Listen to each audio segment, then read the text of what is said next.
Miss Mayo, stepping into the courtroom with a mix of nerves and determination, is here today because she has filed a paternity suit against Mr. Brown, who she emphatically claims is the biological father of her adorable yet demanding 2-month-old fraternal twins, Chloe and Carter. She's not just here for a chat, she's seeking child-rearing expenses, firmly believing today's DNA test results will throw a spotlight on the truth. Hold onto your seats, folks. Ms. Mayo, you're here today because you filed a paternity suit against Mr. Brown, who you claim is your 2-month-old fraternal twins, Chloe and Carter's biological father. You say when today's results prove your case, you want him to pay you $1,000 for half of the child-rearing expenses. Things are heating up. In a pivotal moment, Mr. Brown admits he hasn't spent a dime on the twins because he's not convinced they're his. Miss Mayo, clearly upset, insists he knows full well they are his kids. Mr. Brown counters, accusing her of setting a trap. Yikes, talk about a plot twist. And trust me, the next part is even juicier. Nothing at all. Mr. Brown, is that true? Yes, Your Honor. Why is that? Because I don't believe they my children. I don't know why you feel like that and you know they're yours. I don't know why you feel like that and you already know. For one, I feel like she trapped me. I never trapped. How did I trap you? I didn't want to have no child with you. So I wish I would have never got pregnant. Why would you mess with me from the beginning? Just when you thought it couldn't get more tangled, the court delves into the nitty-gritty of their relationship. It turns out Miss Mayo and Mr. Brown were in a casual, unprotected fling, which Mr. Brown thought was safe based on supposed medical documents Miss Mayo showed him, claiming she couldn't have children. Oh, the drama. Stick around, the revelations are about to get even more eyebrow-raising. Right. Say if it was Monday. If I didn't see him Monday, I knew for a fact I was going to see him Tuesday. Right. From the first night when we had sex, we didn't use a condom. Every day we had sex, we never used a condom. So if she seen me Monday and she ain't see me Tuesday, that's a whole gap. So you feel like were you having protect sex or unprotected? We had unprotected sex. All right. You won't believe this. Miss Mayo drops a bombshell that Mr. Brown blocked her and her entire family on all social platforms right after finding out about the pregnancy. This drastic ghosting highlights just how chilly things got when the baby news broke. What's next? Well, it's a doozy. Yeah. Now that's a new word. Damn. Okay, tell me, what was the situationship when she told you she was pregnant? He left. He blocked me on everything. Blocked me on Facebook. Blocked me on Instagram. Removed everything. Can we take it back? I'm saying, blocked my mama. I wrote his mama on. You blocked her mama too, Mr. Brown? I wrote his mama on Facebook. Here's Mr. Brown digging his heels in deeper. He explains his staunch stance on not wanting children, which he had made clear from the get-go. This revelation adds layers to his previous actions and sets the stage for some serious courtroom revelations. And oh boy, wait until you hear what's coming up next. Tell me why you're standing in court today that you're positive you're not the father, and that's why I haven't done anything for these twins, because Miss Mayo is right. It's not, taking care of one child is expensive. Twins? Because I didn't want this. I stated this from the beginning. I don't want no children. This was a whole plan from the beginning. So grab your popcorn because Mr. Brown is about to make a courtroom fashion statement with evidence. He steps up to the easel, attempting to prove his non-paternity with a visual aid of eyebrows and hairlines that he claims do not match his own. This could be a scene right out of a daytime drama, but don't go anywhere. The courtroom's reaction is priceless. Oh, you have an exhibit? Yes, can Please I go to the step easel and over. show you? Yes, I'd like to see. As you can see, I got very thick eyebrows. This is a distinct feature They of were me. just born. Look at Okay. Chloe's eyebrows. Look at Chloe right now. This me. Well, they 2 months old. They don't even have time to grow that many eyebrows yet. Right. The son, he got an M hairline, which is hereditary. I got a straight hairline. My father got a straight hairline. Miss Mayo turns the emotional dial up a notch as she describes the solo journey of raising twins, revealing that Chloe was born deaf, adding a layer of complexity and hardship to her story. This heartfelt disclosure underscores the everyday reality of her life as a single mother. Just when you think you've heard it all, there's more heart-tugging and eye-opening moments ahead. Yeah, man, you can at least be there. I'm here with them 24/7 by myself. My child is there. Can't hear nothing at all. And you ain't doing nothing. Listen. When you find out today, are you gonna help do this? Are you gonna help do that? I gotta take sign language class. Do you know, man, I got them by myself at the house by myself, no help. With my sister there, she gotta go to work. So when she there, I still had them by myself. You know how hard it is changing diapers back to back to back, feeding them back to back to back. And here it is, the moment we've all been waiting for. The DNA results are in. It has been determined by this court. Mr. Brown, you are the father. Ms. Carmen strides into the courtroom with determination, opening her case in hopes of salvaging her 18-year roller coaster of a marriage. She's here to prove that her husband is indeed the father of their 4-year-old daughter, Zaya, despite his strong denials. The stakes are sky high, folks, as she plans to prove paternity once and for all. Let's buckle up for this emotional ride. Ms. Carmen, you open your case today in hopes of saving your 18-year marriage. You testify your husband denies he fathered your 4-year-old daughter, Ronasia, but you plan on proving paternity today. Mr. Carmen, you say when the DNA results reveal that you are not Ronasia's father. Talk about chilling metaphors. Mr. Carmen describes their marriage as being on the thinnest ice known to man, comparing it to the crunchy ends of a loaf of bread. Nobody's favorite part. His graphic illustration vividly captures their relationship's fragile state, teetering on the brink of total collapse. Things are just getting started, and it sounds like we're in for a drama-packed session. On the thinnest ice known to man. 27 years together and you're on thin ice.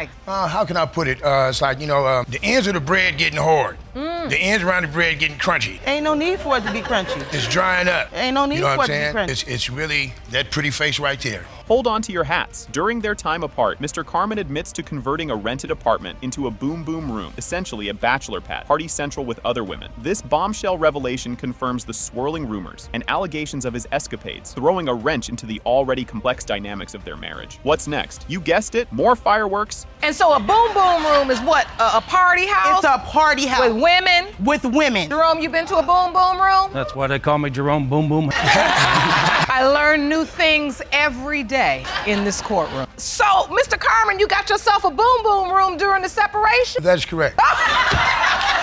And they're back at it. The couple recounts their rocky path to reconciliation, where Mr. Carmen confronted Ms. Carmen about her escapades, leading to a brief yet tumultuous split before they decided to give their marriage another shot. This segment highlights their relentless efforts to patch things up amidst the chaos of betrayal, showcasing their complicated long-term love saga. But don't go anywhere. The roller coaster is just climbing. How do you get back together? Because you're back living together now. So what happened is he called me up and he asked me, he said, are you messing with somebody? And immediately I told him yes. He was at the door with his bags. Came home. Yes. You said yes. Let's try it again. Yes. Did you break it off with the other man? Yes, I did, Your Honor. Twist alert, just when you thought it couldn't get more tangled, Mr. Carmen receives messages thanking him for being a great stepdad, throwing a giant question mark over the paternity of Ronasiah. This shocking twist adds a whole new layer of drama and doubt to the mix, turning the courtroom atmosphere from tense to thriller-level suspense. Trust me, you'll want to see how he handles this curveball. How old was Ronasia when you get these texts? 3 going on 4. So the baby been born, you all been raising Ronasia,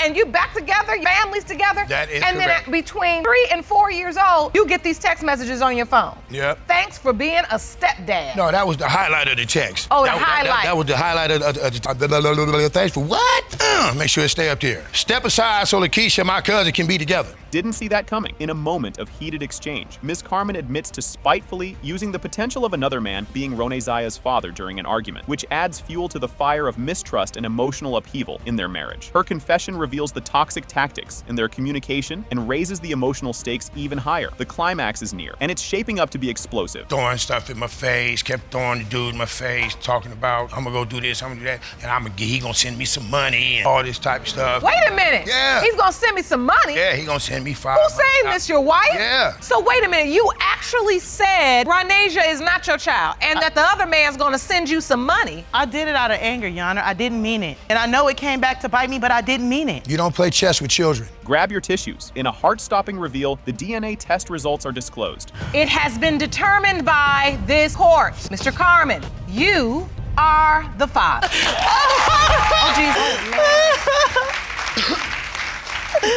Ms. Nichols kicks things off by dragging Mr. Young to court, not for a date, but to face accusations of denying paternity for their 13-month-old daughter, Sani. She's adamant it's high time he stepped up as a dad. Mr. Young throws a curveball right back, hinting Ms. Nichols might have already been expecting when they got together. The courtroom's heating up early today, folks. Ms. Nichols, you've dragged the defendant, Mr. Young, to court today because you say he denies he's the father of your 13-month-old daughter, Sani. You say it's time for him to step up and take responsibility. Yes, Your Honor. Mr. Young, you say you refuse to accept Sani because you claim that Ms. Nichols was already pregnant when you began your relationship. Mr. Young spills the beans about why he's been dodging fatherhood. He suspects Ms. Nichols of trying to pin another man's baby on him because of a bitter breakup and her alleged financial motives. Ms. Nichols fiercely denies his claims, pointing out his paternity denials started way before his new fling and were linked to his wandering eye. Oh boy, you won't believe what's coming next. Mr. Young, so why do you believe she's trying to pin a child on you? Well, she doesn't like the the fact that I moved on and I have a new relationship and she's all about getting money out of me. She knows that I was treating her good. She's been lying since the first time I met her, just making my life miserable. Have you been making his life miserable, Ms. Nichols? No, Your Honor, I have not. Just when you thought it was a simple paternity case, Ms. Nichols reveals they shacked up almost immediately after rekindling an old flame on Facebook. According to her, they lived together for a year, with love in the air, or so she thought. Mr. Young insists it was all about the booty calls and nothing more. Strap in, the roller coaster is just getting started. That he was living with at the time said, well, Tasha, come on and stay with us. From October 13th until October 15th, we lived together. An entire year? An entire year. And during that time, you all were having a sexual relationship as well? Only that, yes. You said only that? Yeah, because it wasn't nothing more. That's all she wanted to do. You know, there's plenty of statuses on my Facebook where us together. He even had changed his relationship status to where we were in a relationship. Plot twist. Mr. Young throws a wild card into the mix, suggesting that Sandy's real daddy might just be Ms. Nichols' so-called sugar daddy, a spry 73-year-old who apparently does a lot more than just pay the bills. This bombshell leads to a request for a lie detector test to really shake things up. Grab your popcorn. This is getting juicier by the minute. Mr. Young, do you believe this sugar daddy is Sanae's father? Is that what you're asserting today in court? She's the same color as him and she looks like him. You asked the court to order a lie detector test. Had slept with this particular man. And she told me she has, Your Honor. She told me No, that she I used to. didn't. She told me she used to sleep with him before. She cut it off. And the truth comes out, sort of. The lie detector test reveals Ms. Nichols was truthful about not sleeping around after hooking up with Mr. Young, but dodgy about her just friend status with the sugar daddy. Mr. Young's face when he hears the results is something for the meme gods. What's next? Well, it's about to go off the rails. Ms. Nichols, you met with a licensed polygraph examiner. When we asked you if once you began a sexual relationship with Sean, did you have sexual intercourse with anyone, you said yes. And the lie detector determined you were being truthful.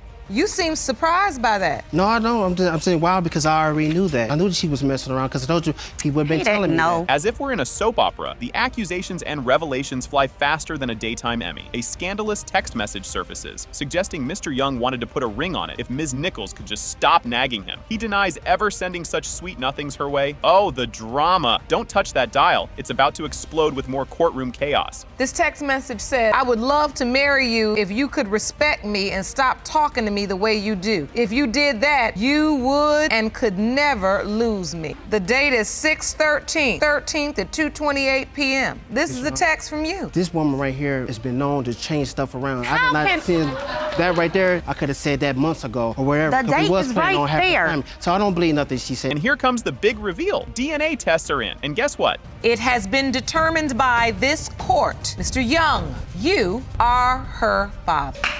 Surprise, surprise. Mr. Mason is back in the courtroom drama, challenging the paternity of a 5-month-old named Ace after a previous episode where he disproved his paternity of another child. He's not convinced by the prenatal paternity results, which named him as the father, and is itching for a new test now that Ace is on the scene. Talk about deja vu. Let's see how this unfolds. It's getting juicy. Mr. Mason, you previously appeared in court when you proved that the defendant's 1-year-old daughter was not your child. You are now here questioning the paternity of the defendant's 5-month-old son, Ace. You previously received results from a prenatal paternity test which stated you are the father. Here we go again, folks. Ms. Malone is standing her ground, completely sure that Mr. Mason is the father of Ace. Meanwhile, Mr. Mason is throwing shade at the legitimacy of the prenatal DNA test. He's scratching his head over how a swab from the mom alone could decide his fate, brewing a storm of doubts about his paternity. Strap in, because this roller coaster is about to take a wild turn. Ms. Malone, you claim to be certain that the plaintiff is Ace's dad and plan to prove it today. Mr. Mason, tell me why you are here for the second time. I'm here for the second time, Your Honor, because I feel like still that Ace is not my child. I feel like that it's impossible to get a DNA for a child that's unborn just from a swab of the mother. Hold your horses. Things are about to get real. Judge Lauren, sensing the mounting tension, orders a new paternity test to ease Mr. Mason's mind. Mr. Mason spills the beans on how he feels zero connection with Ace, noting the kid cries nonstop and won't bond with him, which he takes as a major red flag. Grab your popcorn. The next bit is a real tearjerker, or is it? So I ordered a new paternity test just for you. Every time I held Ace, it's like all he did was just cry, and there was just no That's connection. what a baby does. They cry when they first born. There was just no connection. Even when I look at Ace, I don't see me. Can you feel the tension rising? Mr. Mason drops a bombshell, hinting that Mr. Haynes might be the real father of Ace. He talks about seeing a stronger bond between Ace and Mr. Haynes during his visits, igniting his doubts about the prenatal paternity test's accuracy. Oh boy, this is about to get messier than a toddler's birthday party. I believe. Oh, you believe Mr. Haynes is Ace's biological father? Yes, Your Honor, I believe Mr. Haynes is the father. Because when I'm over there visiting my other kids with Miss Malone, It's like that they got a bond. Ace will be crying, and first person she'll give him to is Mr. Haynes. She'll be like, go to your daddy. If I was a father, she would hand And the Ace reason to of me. that being, She'll hand him to Miss. Just when you thought it couldn't get any more dramatic, the plot thickens as the judge digs into the birth certificate saga, which originally had Mr. Mason's name, but later switched to Mr. Haynes. The courtroom gasps, and the drama meter hits the roof as they unravel the sticky web of relationships and deception. What's next? You guessed it, more fireworks. So you don't believe that to be true, Mr. Mason? No, ma'am. I feel like. Why don't you believe it? Because if that was the case, Your Honor, when I was in the hospital when she gave birth, she had put my name on the birth certificate, removed my name off the birth certificate just to put Mr. Reason of Haynes' that name being on the is- birth certificate. She took your name off the birth certificate? Yes, Your Honor. And you put Mr. Haynes' name? Out of the hospital after she had already put my name on the birth Your certificate. Honor. Talk about a soap opera. Mr. Mason delves deep into the history of their rocky relationship, highlighting a saga of mistrust and dishonesty. He ties his feelings of disconnect with Ace to these tumultuous times, suggesting the shaky foundation of their relationship could be mirroring the paternity confusion. Fasten your seatbelts, because there's more turbulence ahead. Because he's dwelling on the past. That's all it is with him, is the past. What is it about the past you can't let go of, Mr. Mason? Me and Miss Malone, we was together for 5 years. And for 5 years, I feel like it was nothing but just dishonesty. It was more bad than good. And it was both of our And so behalf. that's It why was we not came just the me. last time. Things are heating up. Judge Lauren is visibly concerned about Ace missing out on fatherly love due to Mr. Mason's paternity doubts. She emphasizes that the whole point of prenatal testing was to avoid exactly this type of scenario. Get ready, the judge is about to drop some knowledge bombs that could change everything. Ace is 5 months old. It truly troubles me that this baby for 5 months has gone without truly the love and attention deserves from his biological father. This is the exact reason why we performed a prenatal test, so that he could have the love, affection, support, and protection of his father. Here comes the moment of truth. A DNA expert steps in to clear up the fog around prenatal paternity testing, explaining its reliability and process. As the results are read out loud, Mr. Mason, you are the father. Again. I would say you done wasted my time today, but the truth is I don't believe that. And that's why I heard you out. I could tell you had worked yourself up into doubting this baby over your own misunderstanding of science, because this is an important lesson for you and for many. Your lack of understanding has robbed Ace of 5 months of love, care, and bonding time with the his courtroom is officially rockin' and rollin'. The judge gets the ball rolling with a hearty welcome and introduces the juicy case of Weeks versus Moore. Oh boy, the drama llama has just entered the building. You may be seated. Hello, Your Honor. This is Hello. a case of a Weeks versus Moore. Okay, thank you, Jerome. Good day, everyone. Miss Moore, your son has brought you to court today, but you've asked to have some time alone with me before he enters the courtroom to present his case against you. Tension thick enough to cut with a knife as Miss Moore gears up to drop some bombs. Judge Lake tosses the ball to Miss Moore, who spills the beans that her son's been MIA since a family skeleton came tumbling out 2 months ago. Everyone's on pins and needles, waiting for the paternity test results. Buckle up, folks. Her next words are gonna be a doozy. Since a lifelong secret became exposed just 2 months ago, the court has already issued a paternity test, and those results will be revealed today. What was the secret that you kept for almost 3 decades? The air's practically sizzling with anticipation. Miss Moore admits to a decades-old fling she never told her son about, stirring up a real paternity pickle. Keep your eyes peeled for her son's reaction. It's about to get real. 29 years ago, I had an affair between 2 guys, and I didn't tell my son. Okay, I'd like to bring your son in at this time. Jerome, if you could please escort Mr. Weeks in, please. I'm emotional.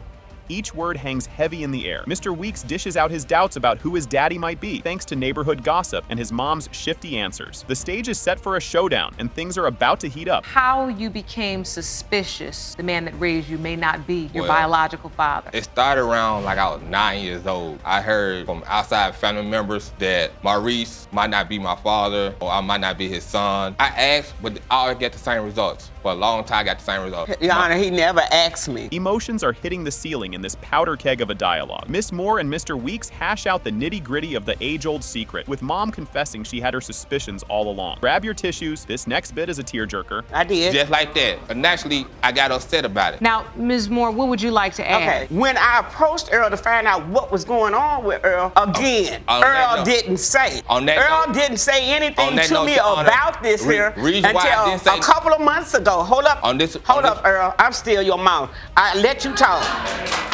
The mood's turned downright somber. Miss Moore unpacks the heavy load of keeping this whopper of a secret, explaining her mama bear motives for zipping her lips. What she reveals next will have you pondering life's big questions. By the time we let Earl know that there's a possibility, Maurice's like, oh, leave it alone. I'm gonna be here. He's my son. So you were concerned about that, and when you consulted with your husband at the time, he just said, leave it be. Right, with two other children, plus Earl, with a man who accepted my children, I wasn't gonna jeopardize that to take that away from my son, who Earl know for a fact had a baby. The truth is bubbling up and ready to spill. Miss Moore gets into the nitty-gritty about her love triangle days and why Mr. Weeks' paternity was always a bit of a question mark. The emotional cost is visible, and things are about to dive even deeper. You know, dating. There may be another man involved, yes. And how do you have this doubt? How firm is this doubt? Were you with these two men in a very short time frame, like maybe 24 to 48 hours? Okay. And then it became more doubtful as Earl started growing, and I noticed the difference.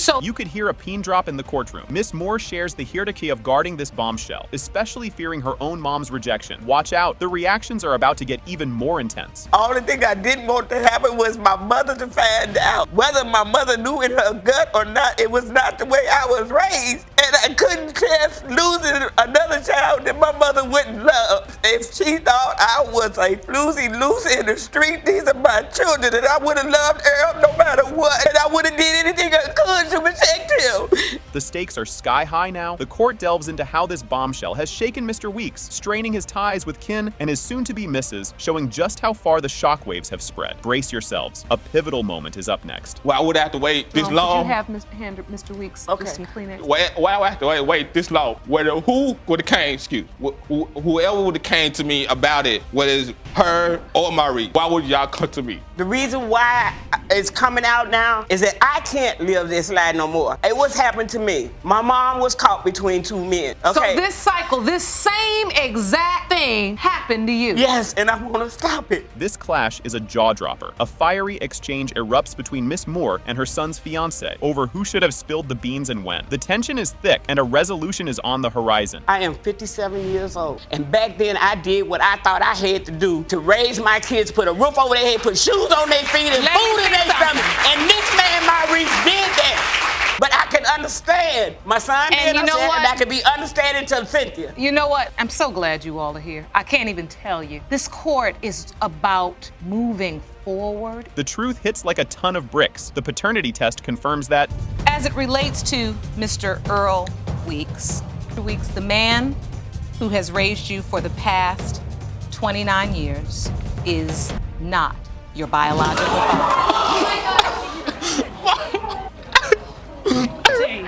Help her. Okay? No, don't change your Help too her. much. Wanted to hurt my son. You know what? The courtroom drama kicks off with some zesty flair right at the get-go. The judge strides in, all business, and drops a please be seated before diving into the day's soap opera, Tucker, Riley versus Riley. Just when you're munching on your popcorn thinking this is your average legal showdown, bam, plot twist right out of the gate. This is a case of Tucker, Riley versus Riley. Thank you. Good day, everyone.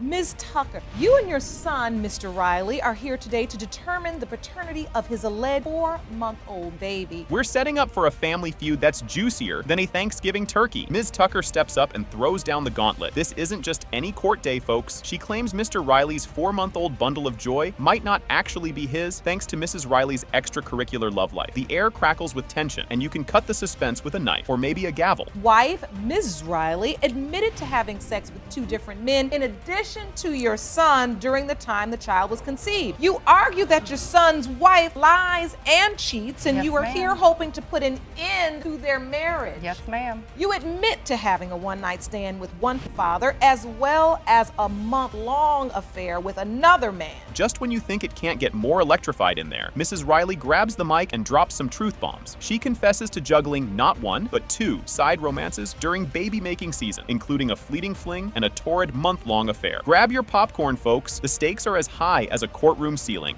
Paternity tests have been administered on 2 of the men, and we will reveal those results today. Now, Ms. Tucker, I understand you would like your son, Mr. Riley, to leave his wife. Please tell the court, why are you so adamant about it? Now, the judge takes the stage with a game-changing announcement. Hold on to your hats because paternity tests have been done on the duo of potential daddies, and the results are about to drop live. This courtroom's drama dial is cranked up to 11. Son is married to a whore. I'm not a whore. Oh, I'm speaking. How can you please, call me a a whore? The whore, same a whore, as me, if nothing. A whore. Let's get some order. Please. Willfully had an affair numerous times, lived with the man, whatever. Has no clue who the father is, or he wouldn't be here today. At least I'm finding out. And hopefully, when we do find out who the father is. Cue the dramatic music as accusations start flying like courtroom confetti. Ms. Tucker and Mrs. Riley go at it, throwing shade and scandal across the aisle until the judge has to step in to restore some semblance of order. It's getting hotter than a lawyer's briefcase on a sunny day. The truth is you're a mother. Yes, ma'am. And you're hurting for your son. Yes. I ain't married to her. I'm married to my husband, James Riley. And he's still my son and will be my son to the and day he's I still die. my husband. I'm not going nowhere. So whatever. Ms. Tucker, that you see going on in their marriage that causes so much concern. Mrs. Riley isn't done with her confessions. She spills the tea on the whole baby daddy saga, stirring up more drama about her escapades and their impact on her marriage. Secrets are popping out faster than toast in a toaster. So she's admitted to cheating. Yes. Why do you think your son staying? I don't know. I don't know. I really don't. Jerome, could you please escort Mr. Riley into the courtroom? Sure. I haven't seen him in 4 months, so he looks very well. He looks really good because of her. Just when you thought your jaw couldn't drop any lower, Mrs. Riley throws a curveball about their home life. After a brief separation from Mr. Riley, she actually asked if her boyfriend could crash at their pad, because guess what? He was homeless. The courtroom's collective jaw hits the floor. You all don't have any respect for yourselves, but you will have respect for this court. Mr. Schaefer is the gentleman you had the affair with, am I correct? Yes, that's now, correct. he submitted to a DNA test as well, and we also have a video statement from him. When I first met her, I wasn't really attracted to her or anything like that. We got partying and, got a little messed up and things started leading to one thing to another. Let's untangle this domestic knot. For about a month, the Riley residence turned into a reality show set. Mr. Riley, Mrs. Riley, and the boyfriend all under one roof, with Mrs. Riley admitting to multitasking her affections. The next bombshell is just around the corner. If your boyfriend, who you laid up at the hotel with for 2 weeks, and stay, because he didn't have anywhere to go. She lied. She lied. She lied. Was okay with it. He could stay with his father. Mr. Riley, tell me, you said no. I didn't. You let the boyfriend. They went to the casino and everything together. She told me that he didn't have no place to go. He didn't have nowhere to go. Oh, Mr. Riley, I think you may be too kind for your own. As if the plot couldn't thicken anymore, Mr. Riley recounts his shock at finding Mrs. Riley and the boyfriend in a not-so-innocent tableau at home. The emotional roller coaster is just getting started, so strap in. So, tell me, this was the last straw. This is when you decided this is it. Tell me it was the last straw. No. You took her back again? Well, she told me he apparently moved out or whatever.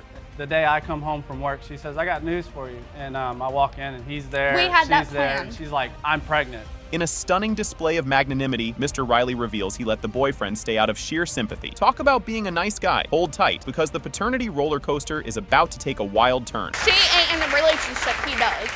I haven't been in a relationship for 4 months. Because he texted you and told you not 4 months. Because of this I haven't right told now. my own The son last in time 4 I months. heard was between a man and a woman, not a man and a woman and the mother. Been in the relationship ever. I should still be able to have contact with my son. 20-something years old, he can And do we're what he married. wants. He can do what he... Oh, really? Yes, you were married really. when you got pregnant, too. The courtroom is on pins and needles as the judge gears up to spill the paternity tea. First up, Mr. Schaffer, aka the one-night wonder, is ruled out as the father. Brief sigh of relief, but stay tuned. More heartache is on the horizon. These first results, as prepared by DNA Diagnostics for Mr. Schaefer. Wow. In the case of Tucker versus Riley, Mr. Schaefer is not the father. Everyone holds their breath for the grand finale. In a gut-wrenching twist, turns out Mr. Riley, you are not. the father. Okay. He'll still Oh, be really? the dad no matter Okay. what. Yeah. 4. You don't know. Let's get some order. Mr. Riley, I know that was not the news you wanted to hear. That was a shocking revelation right off the bat. The case kicks off with Ms. Holshoe dropping a bombshell, claiming the defendant's dad had a romantic escapade with her mom. And voila, she believes he's her biological father. Buckle up, because this roller coaster is just leaving the station. Ms. Holshoe, you claim your mother had an affair with the defendant's father, and today you're in court to prove that he is your biological father. Is that correct? Yes, ma'am, it is. Talk about drama overload early on. Ms. Howard, the defendant, along with her sisters, label Ms. Holshoe as a delusional drama queen and flat out deny any genetic connection, insisting their dad would never have even whispered Holshoe's name. The tension is mounting, and you can cut the air with a knife. You and your sisters say Ms. Holshoe is a delusional troublemaker whose promiscuous mother destroyed your family and ruined your home. You say Ms. Holshoe is dragging your father's name through the mud, and there is absolutely no way she is related to you. The courtroom is buzzing with these jaw-dropping allegations. Ms. Holshoe is not backing down. She throws down her evidence, claiming both her mom and Mr. Howard not only acknowledged him as her dad, but also, plot twist, she's named as his daughter in his obituary. Hold on to your hats, because what's coming next is truly staggering. Because my mother and Mr. Howard both told me that he was my father, and also family members on his side of the family have also said that I'm his daughter. And also I'm in the obituary as his daughter. You are? Yes, I am, ma'am. That was a big mistake that her name was put into the obituary. Here's where it gets spicy. Diana, one of the Howard sisters, throws a curveball by recalling a mysterious meeting where their dad brought them to a local bar to announce that Ms. Holshoe was indeed their sister. A bomb he dropped exactly once. Keep your eyes peeled, the drama is cranking up. My dad, he was in from California. My parents are already divorced. We were from California. He had us all meet him out at an old country bar. We showed up, and that and her mother was there. You're saying that person? Yes. Okay. They were there, and after about a half hour, we had some drinks and stuff, and my dad I don't said, even remember that, and she's please lying, and I'm not a that. Whatever over the there. case may be. Whatever the case may be. You know, what's the big deal if he is my father? So what? I'm talking I can care less. Just when you think it couldn't get more tangled, enter Kelly, another Howard sister, who strides into the courtroom and sides with Ms. Holshoe against the family consensus, affirming that their father had confided in her about Ms. Holshoe. Brace yourself, because the saga takes a wild turn here. Kelly into the courtroom. Yes, ma'am. I'm gonna come in.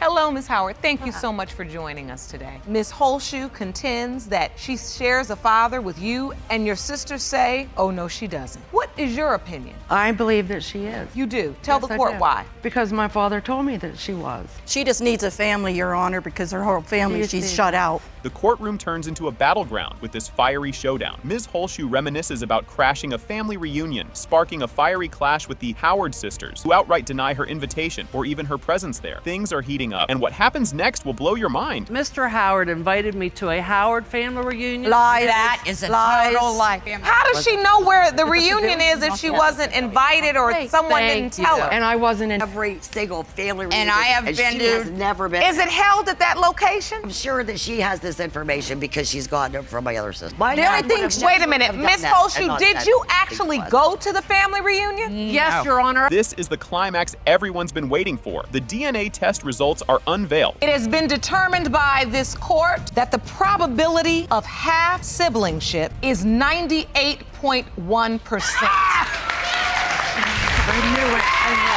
I look at the people before me and I realize there's just too much water under the bridge right now. You all stood over there today and acted like some bad remake of Mean Girl. I'm not kidding.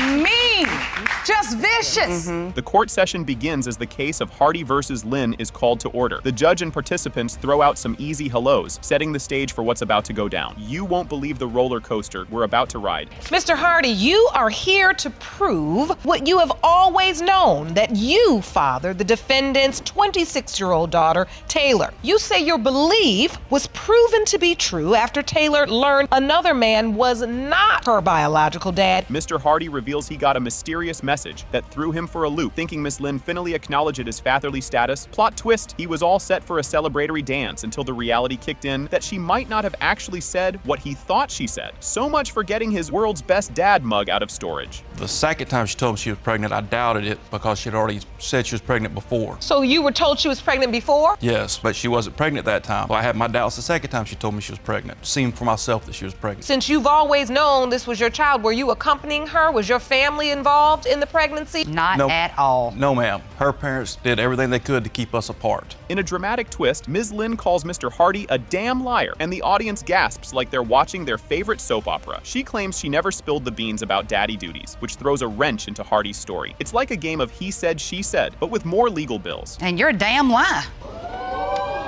Because I have never once told you that I sat down and told her you were her father. Not once. You disagree with that, Mr. Hardy? Yes, ma'am, I do. I was kept away from her. Brandy would move from place to place. There would be years at a time I wouldn't even know where to find her at. Oh, really? Yes. Mr. Hardy dives into his years-long mission to stay in touch, involving birthday cards and calls that might as well have gone to Santa for all the good they did. Despite moving around more than a chess piece, he kept trying to connect, proving persistence isn't just for telemarketers. And let's not forget the birthday ghosting. No cakes or parties, just good old-fashioned radio silence. Made sure I called every year on her birthday. I sent her birthday cards to last known addresses. I called repeatedly. Brandy would get mad at me saying the only reason you call here is to talk about Taylor. Do you remember the gifts on your birthday and the calls? Because there was none. Taylor shares a rare memory of hanging out with Mr. Hardy, making it sound like a special episode of a sitcom where the long-lost dad finally shows up. They went to the mall because nothing says bonding like shopping and food court delicacies. This day was a big deal because it filled a dad-shaped hole in her life that no amount of retail therapy could fix. We went to the mall. We went, it was like just me and him. We went out. It was nice because even growing up, my parents never had one-on-one time with me ever. Having one-on-one time with someone that could be, it meant a lot to me then, After you were here previously and you learned that the man you believed to be your daddy was not your biological father, was filling up a lot of that void for you, just having that one-on-one time? Ms. Lynn gets sentimental hearing about the mall adventure, feeling guilty that her daughter's childhood lacked daddy-daughter dates. She reassures Taylor of her love, regardless of the DNA results, in a moment that could have used a heartfelt sitcom soundtrack. It's all about the love, no matter who ends up being the bio dad. Because she grew up knowing the man I was married to as her father. I hate it that he didn't spend that type of time with her. All I can do is make sure that she knows, regardless of what happens here or who raised her, she's my daughter and I love her. In your heart, you do know, wrong or right, you felt like this was well-intentioned. You were a young girl. Quite frankly, I made a lot of bad decisions for a lot of good reasons. We see that a lot here in this courtroom. And I just want to tell you in this moment, you're not alone. Well, I appreciate that because sometimes it feels like it. Enter Mr. Bryant, another contender in the fatherhood stakes, who's convinced he's the dad because apparently they share a knack for the same hairstyle or something. He's been on the dad possibility train for 26 years, and now he wants off at the next station. Cue the dramatic courtroom reveal. Will he or won't he be the dad? Bryant, thank you for joining us today. We are here discussing the paternity surrounding this beautiful young woman, Taylor. We've been told that you are a potential biological father. Do you believe you are her biological father? Yes, ma'am. You do? Because she's got so much resemblance of my daughter. The big reveal drops like a hot potato. It has been determined by this court. Taylor's biological father is Mr. Bryant. Yes! Yes, I told you! I give her a hug.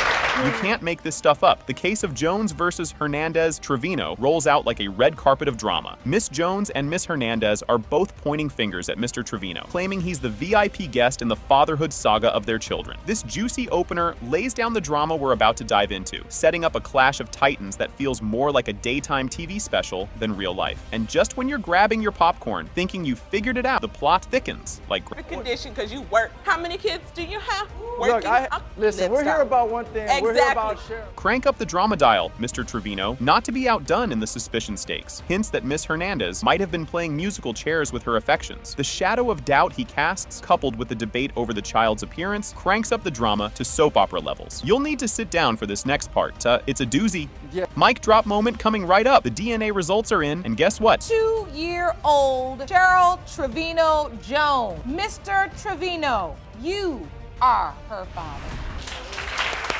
In an episode straight out of a soap opera, Ms. France spills the beans on her father's deathbed confession, revealing a bombshell. He was the biological dad of a certain Sonia, who everyone thought was Ms. Lee. The room goes silent, jaws drop, and a family tree gets more branches than anyone bargained for. And just when you think you're watching a rerun, the plot thickens, and a new twist looms on the horizon, promising an emotional whirlwind, as Ms. Lee unpacks the shock and awe of finding out her dad might not be her dad after all. Imagine living your whole life as a sequel only to find out you're actually in a spin-off. She navigates this identity crisis with the grace of a cat on a hot tin roof, teetering on the edge of a dramatic revelation. Strap in, because we're diving headfirst into a family saga that makes Shakespeare look like child's play. From the beginning, for me to be here even questioning my paternity, because I loved my dad so much and he loved me. Mrs. France takes us down memory lane, revealing she always suspected she had a long-lost twin frolicking in the fields of Michigan. Their tales are so intertwined. It's like they shared a scriptwriter, with their kids accidentally becoming BFFs and a series of missed connections worthy of a romantic comedy. But wait, there's more. The rabbit hole of familial discovery is just getting started, and it's deeper than we thought. The whole time.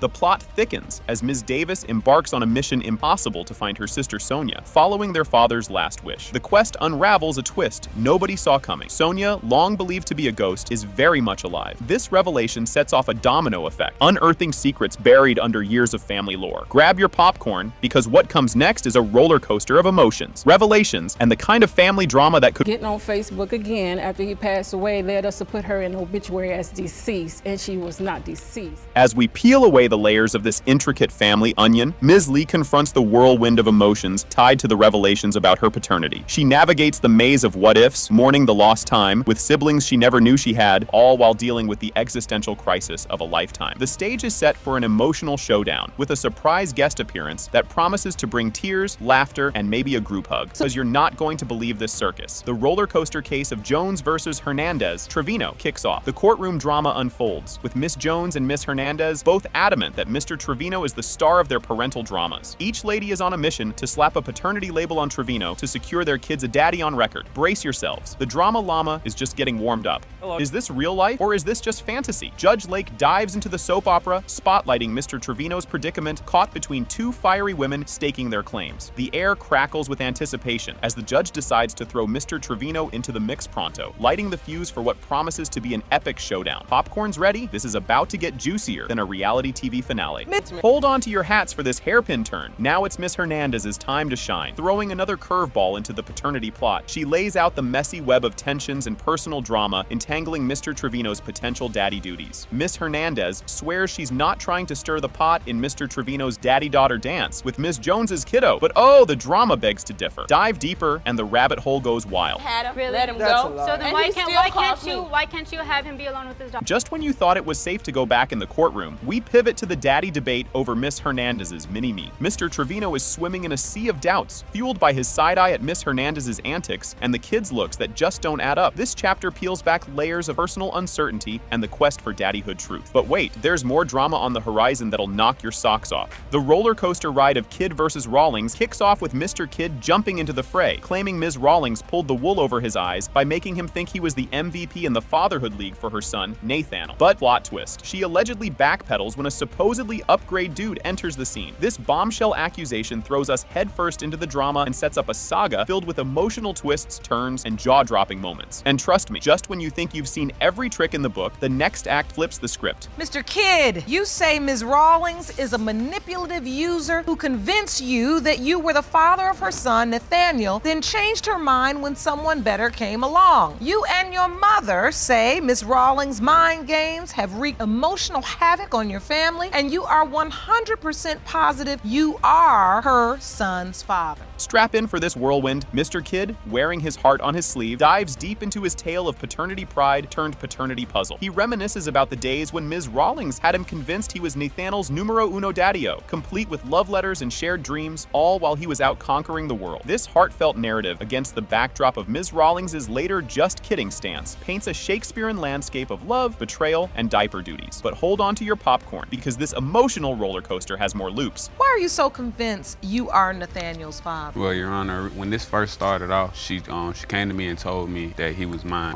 She was sending me letters when I was gone. And so you were away when she found out she was pregnant? I was away about a month after. I went away a month after she found out she was pregnant. And did you tell him it was his child, Ms. Rawlings? No, Your Honor. You're not ready for this bombshell. Enter Ms. Rawlings with a plot twist that could rival any daytime soap opera. She lays down the complicated web of Nathaniel's paternity saga, weaving a tale of romance, mystery, and a who's the daddy dilemma, with Mr. Kid and a mysterious other contender in the mix. Her story adds more layers than a wedding cake to the drama, cranking up the emotional dial and leaving everyone guessing. Brace yourselves. The next revelation will have your eyebrows reaching new heights. What was your relationship with this man like? We were in a serious relationship. I was actually at some point, once I left from being around Mr. Kid, that I was actually staying with him. So how often were you with Mr. Kid and how often were you with the other guy? Pretty much going back and forth because I was staying with him and I was leaving from being with Mr. Kid to going with him and coming back to Mr. Kid.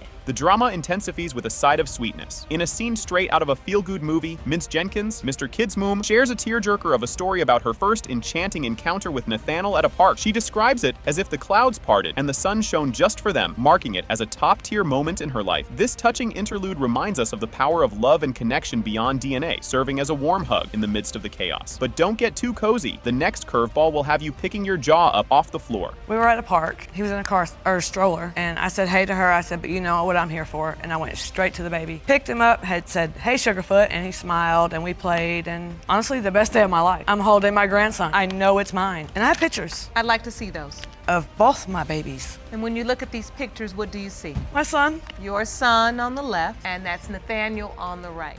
Just when you think we've reached peak drama, the plot thickens as Ms. Rawlings drops another bomb, revealing yet another contender in the Nathaniel Daddy Derby, who's also spotting familial features in the kiddo. This twist throws another spicy meatball into the already simmering sauce of the paternity mystery, turning up the heat on the emotional stove and stirring the pot like never before. And just when you're trying to catch your breath, the next clue will have you gasping for air. And as I sent her pictures, she's like, yes, I believe it's Kevin. It's Kevin's. It's gotta be. Ms. Rawlings, did the other guy, the other potential father, did he ever acknowledge that he could be the father or express interest in being in Nathaniel's life? Yes, he did, because he was the one that actually told me to get a test to see if I was pregnant. And me and him were sick together. And he actually reached back out to me because he had some other situations going on, looking at pictures, and he questioned it again. He was like, are you sure the other guy is your child's father? Your mind is about to be blown. The courtroom becomes the arena for the ultimate revelation. It has been determined by this court. Mr. Kidd, you are the father. You are the father. Thank you.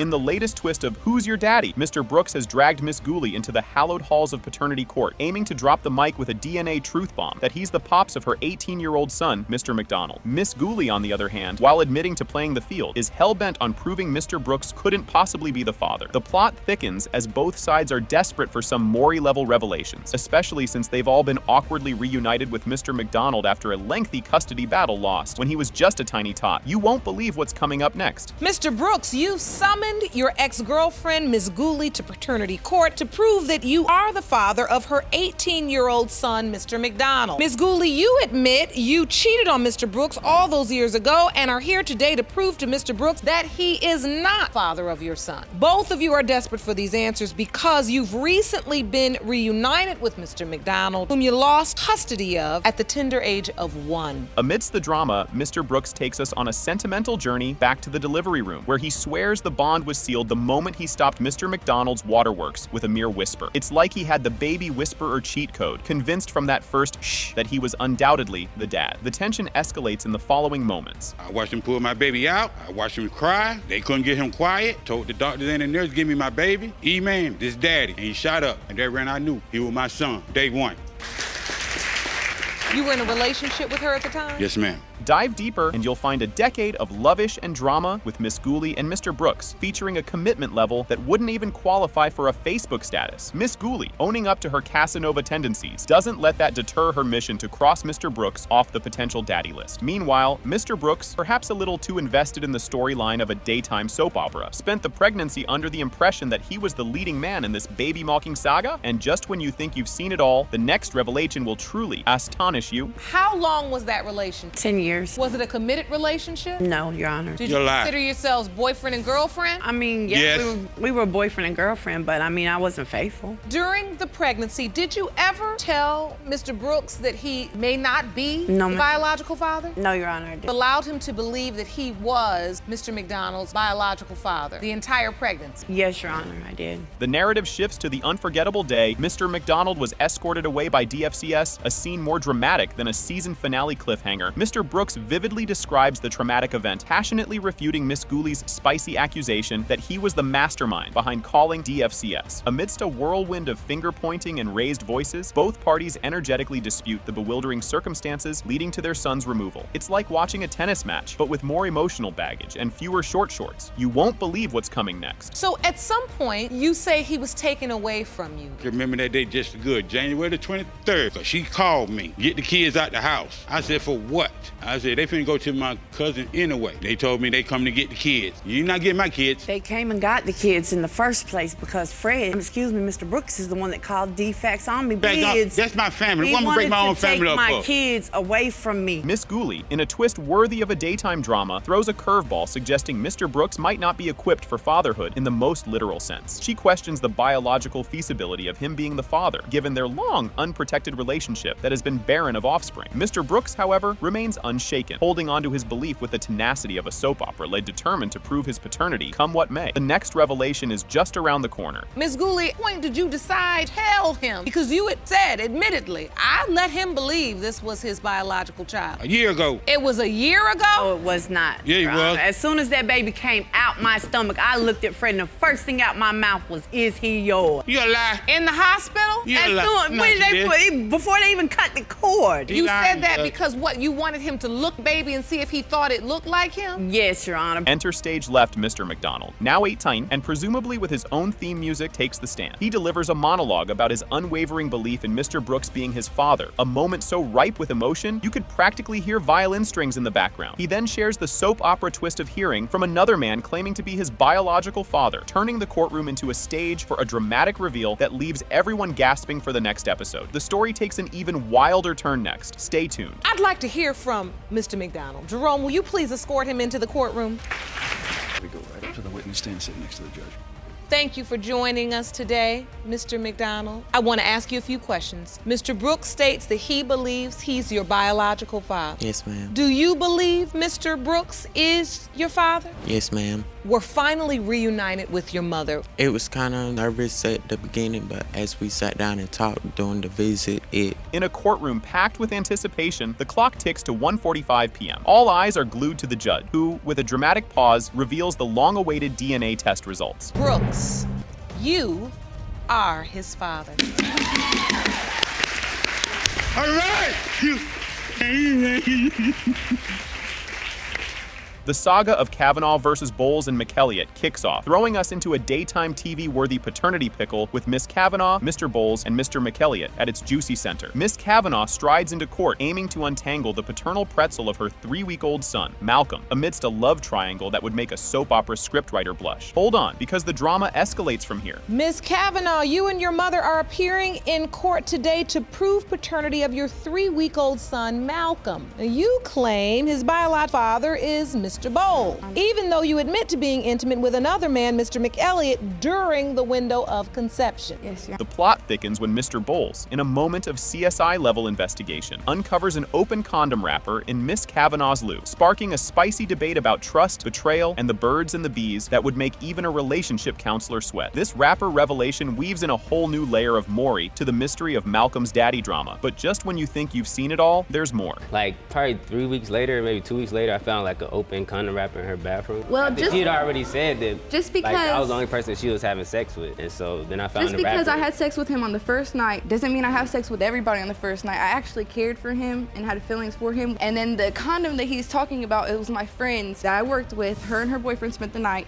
and that was that. She said she used it. She said it was with her ex. Just when you think it couldn't get more telenovela, Miss Kavanaugh drops a bombshell confession. She fibbed about being in the family way to snag Mr. Bowles' attention, only to get gobsmacked by the reality of a bun in the oven after trying to cook up fake test results. This plot twist reveals the lengths she'd go to anchor Mr. Bowles to her ship, adding a dash of desperate rom-com to the mix, and you thought it couldn't get any more shocking. And also, before she got pregnant, she actually lied about being pregnant maybe like some weeks before. She lied about it. It's because I was very childish when I was talking to Mr. Bowles. Like, I really cared about him and I desperately wanted him. So when I did childishly try to fake a pregnancy test, I went to the store, got a pregnancy test, was going to take 2 negatives, turn it into a positive. Take 2 negatives and turn it into a positive. Yes, crack them open and turn them into a positive. Oh, and put 2 of the lines together. In a twist that feels straight out of a reality show script, Miss Kavanaugh shares the jaw-dropping tale of Mr. Bowles giving her a 3 a.m. wake-up call, not for a romantic rendezvous, but to say he's off to rendezvous with another. This revelation isn't just a plot twist, it's a heart twist, showcasing the emotional roller coaster Miss Kavanaugh rode during her pregnancy. If you thought this was shocking, brace yourself for what's coming next. He wakes me up at 3 o'clock in the morning and tells me he's going to go have sex with another woman. What? Yeah, so You wake her up to tell her that? First of all, we was just friends, so I can leave just and because I go was asleep, wherever. that justifies what you did? We wasn't together, so I can leave and go back to my house and do whatever I want. This was about the first month that I was pregnant. And yes, I did chase him out of my house because I don't see why you would disrespect a woman that may be carrying your child like that. Or any woman. Enter stage left Mr. McElliott, bringing with him a gust of fresh air and a sprinkle of old-school chivalry. He steps into the fray, ready to put his name on the birth certificate and wear the daddy badge for Malcolm, paternity question mark and all. This part not only tugs at the heartstrings, but adds a layer of moral lasagna, with Mr. McElliott ready to dive into the deep end of parenthood pool, no water wing. Hold on, the next revelation will twist the plot even further. Oh. I looked at the ultrasound. She told me that the ultrasound actually resembled my mother. I really couldn't understand how you can get facial features from an ultrasound, but regardless, the point is she was talking about the baby as if this child could be yours. So as you look at Malcolm, who do you think he looks like? I want to say Mr. Bowles, but you can't always go on looks. In a hilarious twist between 3:36 p.m. and 4:58 p.m., the big courtroom reveal hits. Mr. Bowles and Mr. McElliott aren't Malcolm's dads. Surprise. The courtroom's jaw drops to the floor, and Miss Kavanaugh's got some explaining to do. Cue the dramatic music as she dishes out apologies, turning the scene into a mix of shock, awe, and a little bit of oops. Pertaining to whether Mr. Bowles or Mr. McElliott is the father of 3-week-old Malcolm Kavanaugh. Mr. McElliott, you are not his father. Mr. Bowles, you are not his father. Calm down. I'm really sorry. I didn't mean to put you guys through all that. So, Mr. Hudson throwing a curveball, claiming Ms. Bridges played a game of Who's Your Daddy with him, making him believe he was Ja'Cory's bio dad. Plot twist. She later admits to a rendezvous with Mr. X. Ms. Bridges fires back with gusto, standing her ground that Mr. Hudson is the father, no DNA test needed. Mr. Hudson walks us down memory lane, sharing tales of playing house during the pregnancy and his all-in approach to diaper duty and midnight feeds, showcasing his MVP status in Team Ja'Cory. And just when you think it can't get any crazier, brace yourself for what's next. Mr. Hudson, you claim the defendant led you to believe you were her son, Ja'Cory's biological father, then dropped a bomb and admitted she slept with someone else. You're in court to prove you are not her son's father. Ms. Bridges, you admit to sleeping with another man, but claim that you have no doubt Mr. Hudson is your child's biological father. Well, Your Honor, I was led to believe that I was Ja'Cory's father because at the time that we were living together is the time that she became pregnant with the child. The plot thickens even further as the drama intensifies when Mr. Hudson spills the tea about Ms. Bridges' bombshell revelation pre-Ja'Cory's first cake smash, sparking doubts and a WWE-worthy showdown. This moment of truth shakes the very core of Mr. Hudson's daddy identity, tossing him into an existential crisis over his role in the family sitcom. But the drama doesn't end there. Hold on for an even more jaw-dropping twist. So you say she dropped a bomb on you. Tell me about that. It happened a little before his first birthday party. I invited her, I invited everyone to come. She didn't even show to his first birthday party that I planned for. Because I was not gonna show because you had your ex-girlfriend there and I did not feel comfortable there being with her. Ms. Bridges didn't even come. Yes, Your Honor. Did the baby come? Did he get to come? Yes, Your Honor. I brought him there myself. Okay, so you brought him there yourself. Oh, handsome. In an unbelievable turn of events, in a plot twist worthy of a Datum Emmy, Ms. Bridges confesses to a secret affair with Mr. Davis, aka potential daddy number 2, during a "we were on a break" phase. This bombshell throws a spanner in the works, propelling Mr. Davis onto the stage as a contender for the daddy crown in the ongoing saga of Maury Povich meets Shakespeare. You won't believe what happens next in this riveting saga. You said that's why I did what I did. What did you do? Cheated on him. You did? Yeah. Was it during the window of conception? No, it was the time when I went away and I came back and I was on the social network and I seen so much stuff going on between him and this other little female. You cheated with Mr. Davis, am I correct? Yes, Your Honor. As if the plot couldn't get any thicker, enter stage left Mr. Davis, dropping his own bombshell with the confidence of a man who's just matched with his doppelganger on Ancestry.com. He lays claim to the title of Ja'Cory's Pops, citing a calendar of not-so-safe dates and a family photo where Ja'Cory fits in better than an awkward teenager at a family reunion. His narrative weaves another thread into this complex tapestry of love, lies, and paternity puzzles. The intrigue doesn't stop here. The next revelation will leave you on the edge of your seat. Do you believe you're Ja'Cory's biological father? Yes, I do, for several reasons. Me and Miss Bridges met. We hung out for a couple of months. We ended up having unprotected sex around about 3 times. I didn't know that she was pregnant. I looked on Facebook one day, like a year later, and I see a picture of her son. And immediately, I think her son looks like my nephew. About a year after that, she came to me. She's like, "Oh, well, can you tell me the times that we had sex?" And I'm like, "Okay." So I gave her a ballpark or whatever. Just when peace seems impossible, conflicting emotions and claims surface as Ms. Bridges and Mr. Davis discuss their interactions and the circumstances leading to the paternity test. This exchange sheds light on the confusion and emotional turmoil surrounding Ja'Cory's paternity, underscoring the challenges of resolving such deeply personal and sensitive issues. Amid the tension, Mr. Davis jokingly suggests they consult a magic 8-ball for answers, while Ms. Bridges counters with a proposal to settle it in a dance-off. Their banter momentarily lifts the heavy air, hinting that maybe, just maybe, humor could be their unlikely mediator. But as the clock ticks, the reality of their situation sets back in, leaving them to wonder if their shared laughter could be the first step toward mutual understanding or just a brief respite in their ongoing saga. Stay tuned for what promises to be an unforgettable conclusion. You came right back to me, and when I asked you why you asked the second time, you're like, "It's because I think you might be his father." Yes, you might be. I have proof of that right here. I slept with both of y'all at the same time. What is this, sir? Those are Facebook messages between her and I. The blue is me, the white is her. She wanted me to take the DNA test. And you said thank you because I don't want my son to grow up without a dad. And you don't know for certain which one is your child's biological father because you just admitted that you slept with them at the same time. Yes. As the judge clears his throat, the courtroom hushes with anticipation. "Ladies and gentlemen," he begins, "the DNA test results are in, and they're more twisted than a pretzel at a yoga class. It has been determined by this court. Mr. Hudson, you are not his father. Ja'Cory Hudson. Mr. Davis, you are not his father." Oh, no.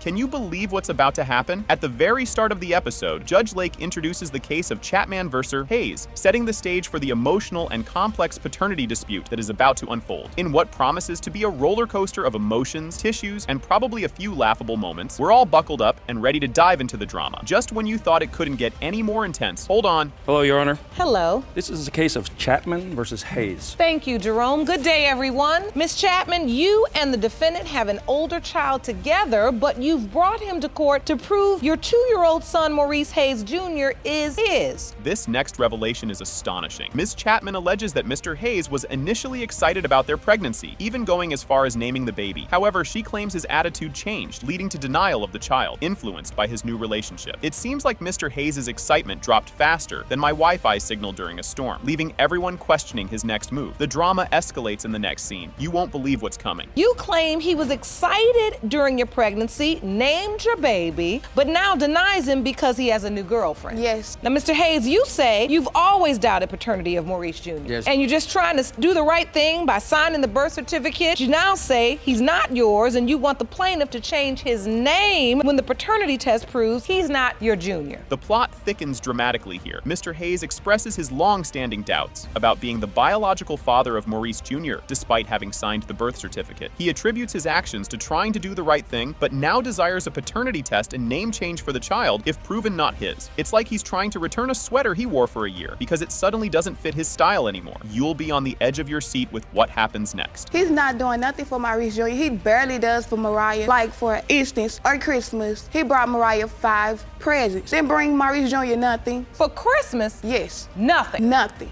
Is that true, Mr. Hayes? Oh, ma'am, she's telling a lie, Your Honor. I bought actually 6 gifts. I gave him 1. This moment will leave you speechless. An unusual moment occurs when Mr. Hayes mentions not having experienced certain symptoms he had during the pregnancy of their first child together, which he interpreted as doubt regarding his paternity of Maurice Jr. Honestly, it sounds like he's confusing baby making with the flu, where symptoms might give you a hint. Brace yourself. The following twist is something else. Like, you know, craving. I can't wait. When your when she girlfriend's was pregnant the first time, when she's pregnant the first time, you gain weight, but this time you didn't have the same symptoms. You didn't eat, you didn't have any craving, and you believe it was because it wasn't your child. Yes, sir. You won't see this coming. Ms. Chapman presents a pamphlet highlighting the consequences of signing a birth certificate without certainty of paternity, emphasizing the legal implications Mr. Hayes faces. It's almost like she's saying, read the fine print before you leap, a lesson Mr. Hayes might learn the hard way. Much like accidentally using permanent marker on a whiteboard, the next piece of evidence changes everything. Watch closely. If either parent has any doubts about who the father is, no forms should be signed. I was just trying to be a good guy, Your Honor. You're acknowledging you saw this pamphlet. Yes, ma'am. She explained all that to me. I was just trying to be a good guy 2 to her. weeks. He said he waited till the baby was 2 weeks, said the baby not here. That paper say 60 days. Why did he not write them?